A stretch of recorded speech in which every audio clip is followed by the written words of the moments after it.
किसान भाइयों से हमारा अपील है कि 20 तारीख को चुनाव है पैक्स का। उस चुनाव में सब बढ़ चढ़ के हिस्सा लेके अपना अपना मत सही जगह पर दे और अपने रामनगर पैक्स के विकास में उसके हिस्सेदारी में अपना भागीदारी बनाएं। बस। क्या कुछ लग रहा है कि जो विकास किसानों का पिछले टर्म में नहीं हो पाया, अब आप आएंगे, अगर जनता आप पर भरोसा जताती है तो आप विकास कर पाएंगे?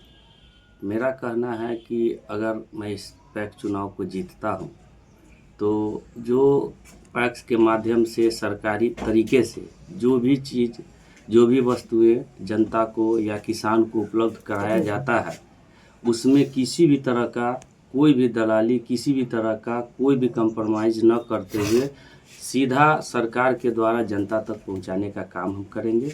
इसमें किसी भी तरह का गड़बड़ी हो, इसको मैं बर्दाश्त नहीं करूंगा। अगर जनता हमें मत दे के इस पैक्स चुनाव में जीत दिलाती है तो निश्चित रूप से मैं जनता के विकास के लिए अपनी ज़िंदगी का बहुत सारा समय लगाया हूं और आगे भी लगाता रहूँगा। अभी वर्तमान में पैक्स में क्या क्या उपलब्ध है और आगे क्या कुछ उपलब्ध अभी करवाएंगे? वर्तमान में तो ये डीलरशिप जो वर्तमान पैक्स अध्यक्ष हैं अभी, वो अनाज का वितरण जन वितरण प्रणाली के द्वारा कर रहे हैं। बस उसके बाद तो हमें लगता है न खाद बीज किसी प्रकार का कोई सुविधा किसी भी जनता को नहीं मिल रही है और न ही उनका व्यवहार विचार किसी के प्रति सही है। जिसका तो आप फील्ड में जाइएगा, मीडिया कर्मी लोग तो देख ही लीजिएगा जो उनका जनता के प्रति क्या रुझान है और जनता का उनके प्रति क्या रुझान है। कृषि यंत्र को लेकर भी किसानों में नाराजगी है, तो उन किसानों को नाराजगी कैसे दूर करेंगे? कृषि यंत्र अगर मैं जीत के आता हूं तो फिर देखता हूं सरकारी माध्यम से कौन सा तंत्र इसमें अवेलेबल है साख में, ये कृषि साख सहयोग समिति में। उसके बाद ही मैं इसके बारे में बताऊंगा। अभी मैं बोल दूं कि ये कर दूंगा वो कर दूंगा और बाद में हमें वो मिले ही नहीं तो फिर तो। अगर जीतते हैं तो आप पहला काम क्या करेंगे?